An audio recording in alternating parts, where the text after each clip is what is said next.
It's the SKOR North Twins Show. I know you guys did an extra innings edition of the SKOR North Twins Show yesterday, recapping really the Judd Zulgad press conference, where it was basically just Judd and Dave St. Peter in a Q&A. Going back and two forth. high-level local media figures, local sports figures. Oh, yeah. Talking about media strategy, and you guys put out your initial thoughts after digesting, and Dex was on that call. Now that we've had a day to think about and to soak in even more information, and this is my first chance to sling some takes on the new Twins.tv that will be produced by Major League Baseball, and we'll do a random Twin of the Week here. But Judd, you put a whole thing up on the Judd Substack. You did a big you used to be the local media reporter for the Star Tribune for sports. Yeah, and I was it. You went back to your roots here, but here's my biggest question. So they go from getting a check of $45 to $55 million a year, easy peasy. Diamond Sports Group, Bally Sports North, or previously Fox Sports North, we will pay you, and then we will distribute your games, and we will negotiate any sort of like Comcast deal, DirecTV. Right. All you guys do, you guys play baseball and recommend former players to jump on board on TV, right? Correct. And now that's going away. That check is going away, and you're entering a direct-to-consumer era, which you're no longer are you getting a check from a distributor. You need checks, so to speak, from fans. Yes. So I'm wondering about, because Dave St. Peter said our local revenue is going to go down in 2025. And by the way, we've been calling all this, if you've been listening to this show or watching this show for weeks and weeks and months, like we've been talking, this is a pitch that you saw coming from years ago, that the minute that this whole regional sports network thing blows up in Major League Baseball's faces, you're going to have to come up with some other way to make that money back. How are they going to make the $50 million a year up is my question, because that, like we talk about payroll, that money goes away, payroll goes down, as we saw. And they're making it sound like, no, it's not going to have an impact. It will.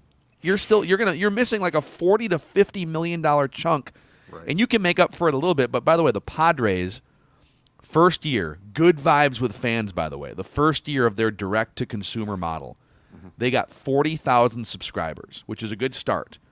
But at $100 a year, if all of them are annual paid, some of them might be monthly, by the way, or like a couple months and gone, that's only $4 million, which is a good start, but that's only a fraction of what you would get from the old model. So I still have major questions about where does that revenue come back from? So I checked also. So here's the thing. $4 million is a good start if the Padres got to keep it, but you don't. You split all costs, first of all, that go into the production with the MLB production people. Then you both get income, but you split that as well. So like this does not all go to the Twins. So like take that $4 million, take out some production costs from both sides, and then the income gets split as well. So like it's way less initially than that. So the exact thing is the rate in 2023, which was the last year of the Twins' previous contract with Diamond Sports Group. I think it came out in a court of law. It was $54.6 or $8 million. Just here's a check. Okay, thanks a lot. We can go pay Sonny Gray. Last year it went down. Now that was not forced to come out in court, and neither side will talk. Like the only reason that the exact figure for 23 came out was because it was mandated by the bankruptcy court to make it public. In last year, I am just from sniffing around, I'm going to estimate that the check was 40 to 42. Like they took a haircut, but they still got money, and it was a flat, hey, take this. I mean, Dave was asked, I think, in three different ways, twice by me, about what does this do for paying people, for payroll, for all of those things. And his last thing I think he said was, and Dex, correct me if I'm wrong, he said ownership talked about this recently, but today's announcement will have no impact on payroll. Now, I say what Phil just said, which is let's wait and see, because the question is how. How will that have no impact on payroll? Right. Well, as long as the poll ad slogan is right size the business, then Correct. any sort of downturn in revenue would impact how you right size a business, right? So I will give Dave a lot of credit from just a PR standpoint for years and years. Whenever he's been asked the payroll questions, he has never talked about, like, he's never come flat out and said, I don't think, like, we have to cut. He has said, you know what, payroll is, we don't foresee a big drop, or, whenever we go to the poll ads and ask for more money, it's never an issue. He always he's vague and he knows how to handle that question. Yeah. But I think there has to be some other way, and I don't know if you learned any of this, you guys on the call yesterday, but those games, there's going to be other ways to access Twins games, I would assume, than just paying for the MLB TV app. Like if you have Comcast or Xfinity, DirecTV, YouTube TV, which, by the way, baseball Twins games have been off YouTube TV for 4 years, despite the fact that it's the fourth largest cable distributor, in air quotes, distributor in the country right now.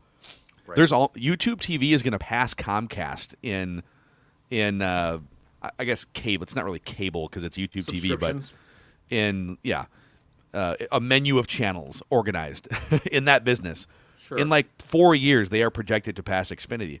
So if you have one of those services, and baseball with the MLB package out of market, you can go into YouTube TV, order those games, and it'll show up in your menu, right? So baseball is going to negotiate that for the local teams with the carriers, right? Correct. The Xfinities, what does that revenue look like? Do we have any idea? That I don't know, and here's my guess. So the issue with Diamond was they were doing deals based on everything that they carried.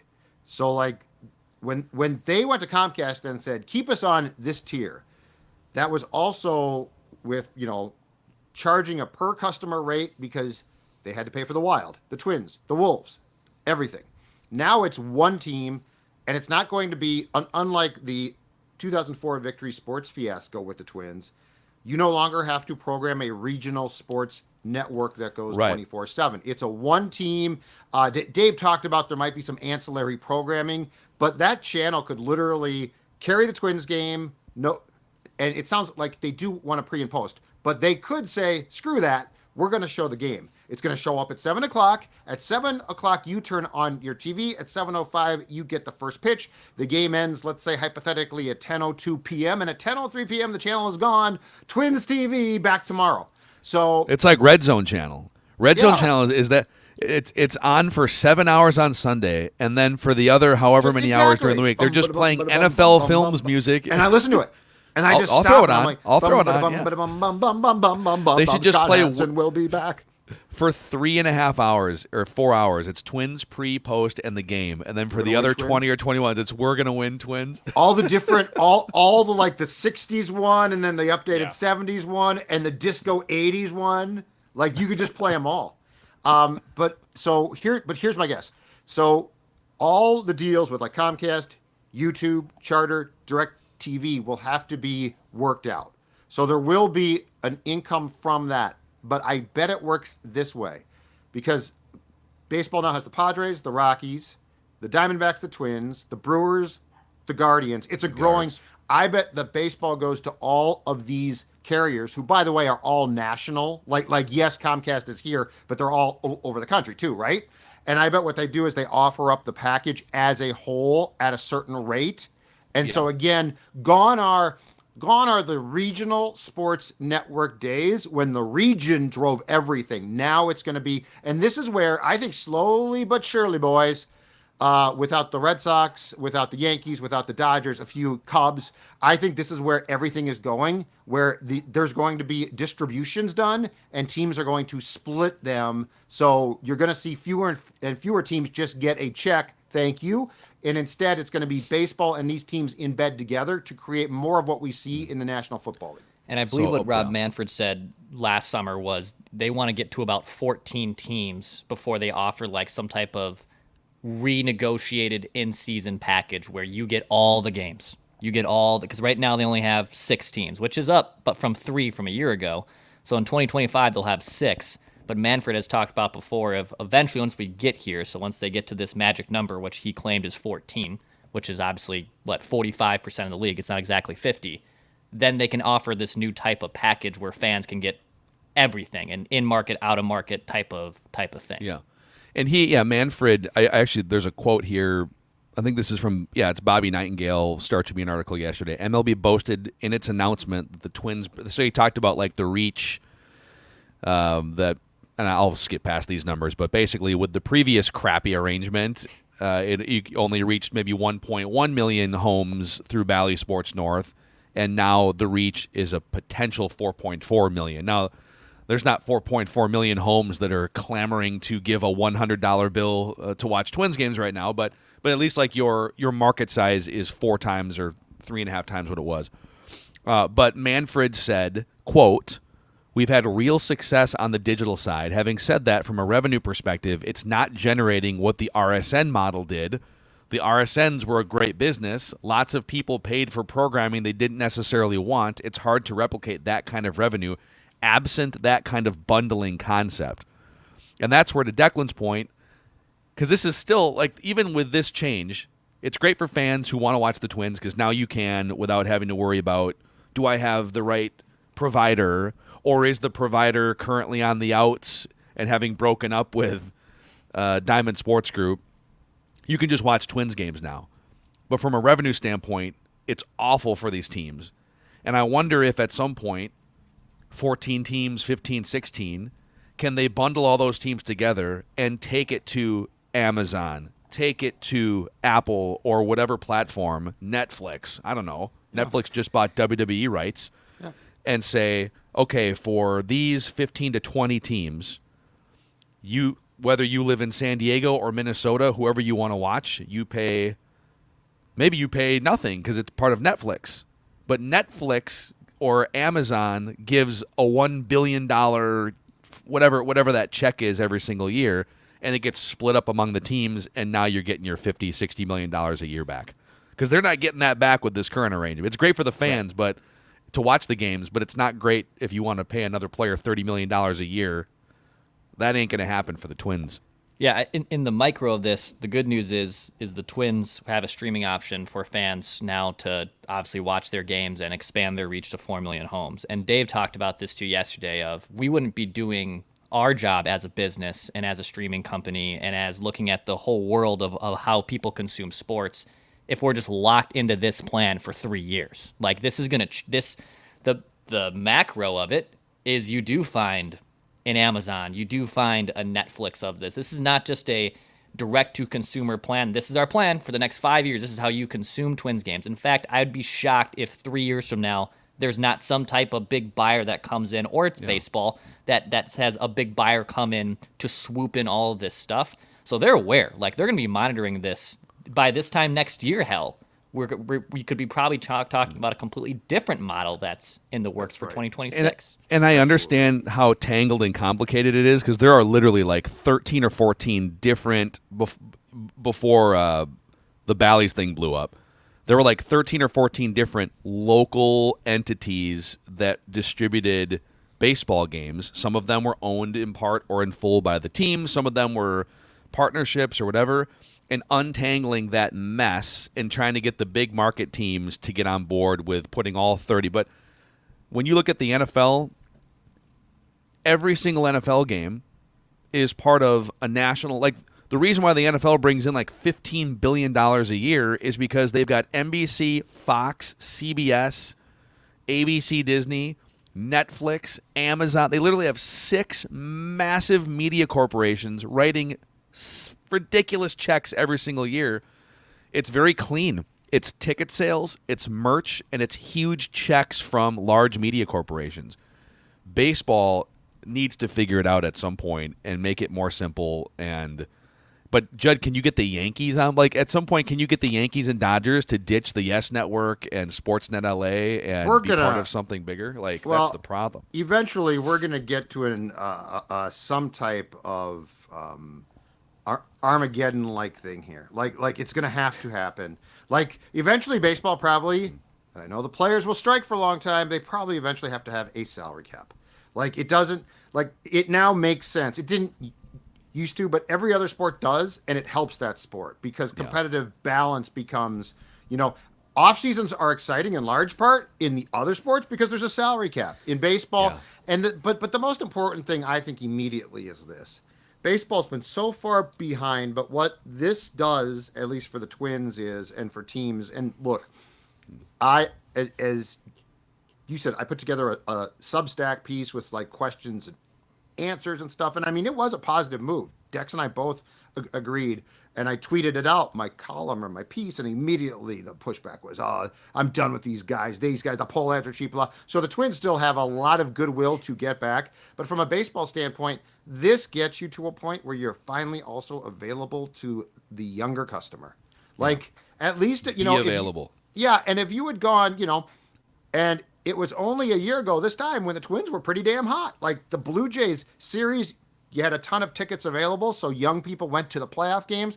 If you had come around at this time last year and said, okay, you know what? Next year you can watch the Twins for $100 a year is pretty damn cheap, or $20 a month.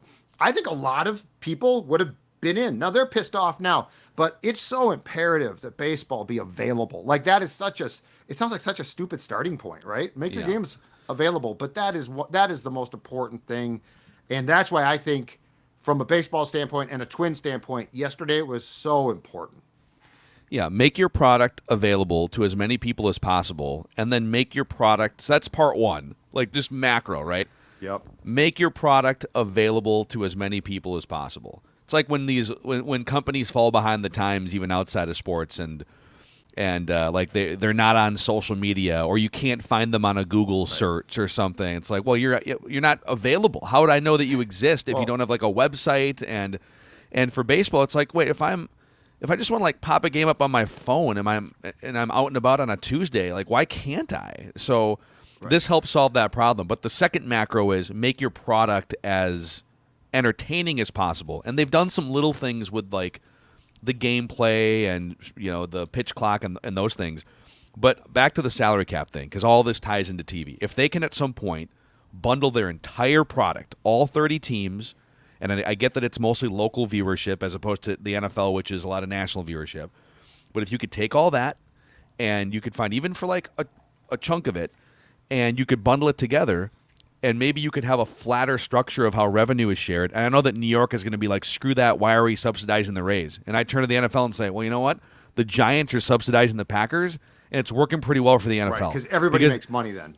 Everybody makes money. Yeah, every team feels like, and fan base, except for like the Jets, feels like they have a chance to win meaningfully in a year. And the other thing that a salary cap does for both the NFL and the NBA, it makes player movement happen within a 1 or a 2 week period in the offseason. So you find out who you get excited about like a defensive tackle that you've never heard of because the structure is in place for those guys to be signed and help your team in a 2 week stretch in March. Right, which means also that like Aaron Judge, Bryce Harper didn't, the press conference to announce that the Phillies had signed him was held on the dugout at their spring training home because it took so long. Like that should have been a November, or December. Bang, it's done. Oh my God, look at all the money he's going to get. So that is exactly right. Now back to the point though, that here's what I think, and this is where things are just going to change massively. I'm guessing in 5 to 10 years, cable as we know cable is gone. Like it's going to be something different. If cable exists, because there's now ways that it doesn't really need to, aside from people like me who are sort of set in their ways. But if you're a 22-year-old, you probably don't give a damn about like, my parents got cable. That's archaic. That's probably like 4 channels to us, right? It's like, well, back in the day, you used to get 4 channels. But I could see this. I could see that you could sell bundle packages and like sell them to Netflix or Amazon or an entity like that could then regionalize the packages. So like if I got the Twins, I would still have to get the league package to get the Padres and Dodgers, right? But like there are ways to regionalize packages. So like they could control the whole thing, all 30 teams or more by then. But they could also then just send you, okay, the Twins are going to be on Amazon at 7:00. And then in Wisconsin, it's the Brewers, right? Yeah. So like there's ways, because the football thing is it's once a week and it's a national sport. Baseball will not be, but I think hockey, I think baseball, basketball is more popular, so I think that's going to take a little bit of a different track. But I think baseball and hockey are going to end up being very similar in how they're distributed long term. Yeah, it's just, man, I think they need a new commissioner ultimately that has a better vision. They quite frankly need a commissioner who sees around the corners of the future of the media landscape. I wonder what Theo Epstein comes to mind. He's been genius. Yeah, he's been kind of lurking around as an advisor through some of these rules changes too. He's a very bright cookie, though. Dude, can you imagine if that guy, he'd be one of the foremost, I would say he'd be on the Mount Rushmore of important baseball figures if he fixed the Red Sox, the Cubs, and Major League Baseball's media and fan decline problem or fan aging problem. If I'm not mistaken, he had plenty to say about the rule changes, right? Yes. Yeah. Which, by the way, have been unbelievable for the most part. Yeah. So yeah, I'm all in on. But Theo, I could see him also. I think he's secure enough too to surround himself with young people that could also help him. Like, that's the thing. Do you have the self-confidence, right, to hire people who in some areas are going to know more than you, and you not only accept that, you thrive from that. Yeah. By the way, the other thing too is just one more quick thing on this with like a salary cap. The Yankees might think, well, wait a second. If we're going to revenue share, we're not going to make as much money because we're going to be subsidizing these other teams and giving away, right? Correct. Right. But the salary cap is going to be set likely far lower than like the current high end of the pay structure. Yeah. So you will be just like in the NFL. People, and I love the Wilfs, but people praise the Wilfs because they will spare no expense. But the reality is the structure of the NFL makes it impossible for the Wilfs to lose money. I mean, unless they want to pay Kevin O'Connell $100 million a year or something, right? They're gonna bank $250 million in profit on top of the salary cap every single year. So, anyways, good step one for the Twins. They've got a few other boxes to check before they can fully get back in the good graces of fans. But we'll see what the next few weeks bring here. Do you guys want to do a little random Twin of the Week? Let's do it. Let's do it. So, Judd, you got the clues here this week. Dex and I will battle against each other when you throw out clues. I have 23 career wins. Declan has 19. Judd has 16. The last handful of random Twins are Logan Morrison, Todd Jones, Sam Dyson, Randy Bush, and Otis Nixon. So Judd's going to throw out clues. Dex and I can shout out guesses whenever we think we know. If one of us hits a third strike, the other one wins automatically. All right. No Googling. You can Control F search. You can take notes. Old notebook here. Oh, yeah, I got to take notes. All right. We ready? Mm-hmm. Yes. This random twin appeared in 303 career Major League games.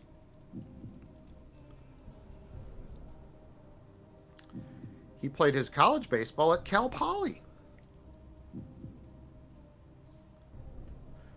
While there, he was a teammate and a roommate of former big league pitcher Bud Norris. You remember Bud? Bud Norris.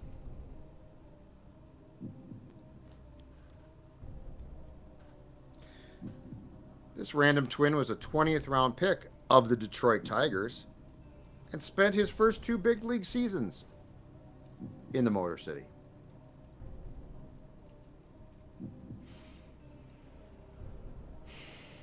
Subsequently, the Twins were his second big league team.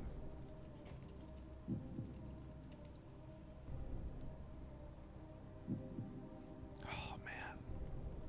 He would play for 4 teams, but here's the interesting thing about this. He was never traded.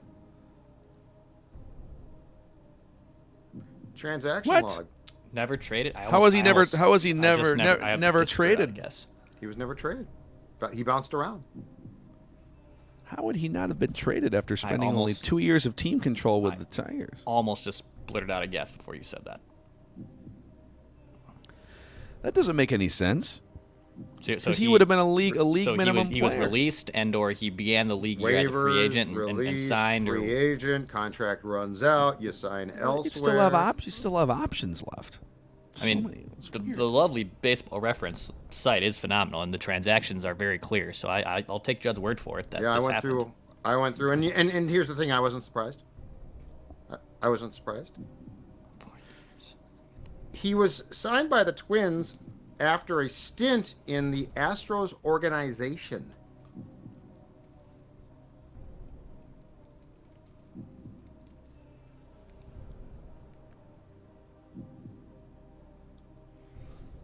This journeyman made $6.2 million in Major League wages during his career.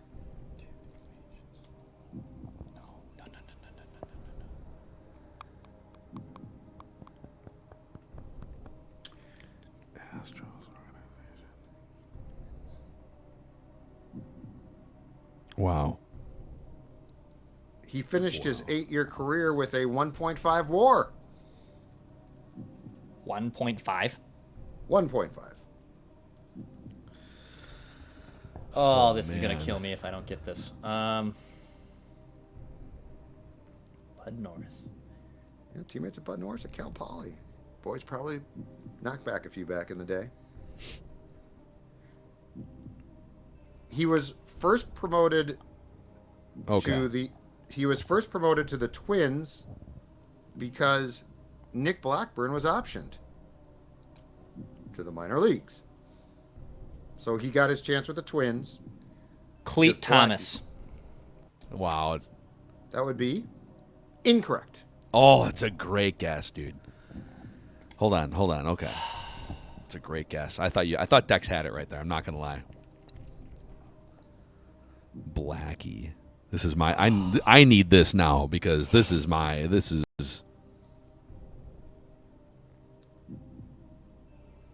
Well, wait a second.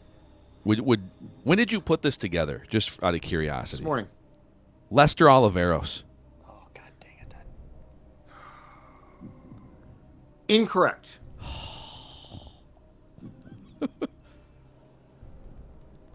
I'll continue. He had a career high 73 appearances in 2012 and 13 and finished 20 games in 2013. God, I covered this guy. God, I don't need to reboot my computer right now. This is not the time. 70. You said 73 appearances? Yep, 73 appearances.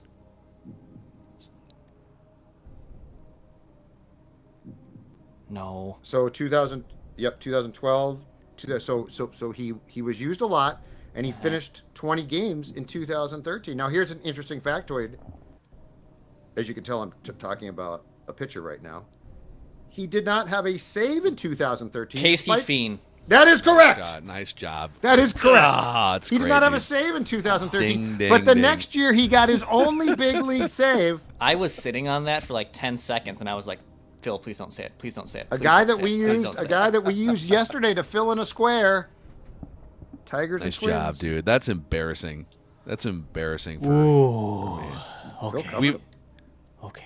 Feel good about that. Casey Fiend. I'm marking this in the spreadsheet here for Dex. Make sure he gets proper credit. Congratulations to the Dexter. Nice work, everybody.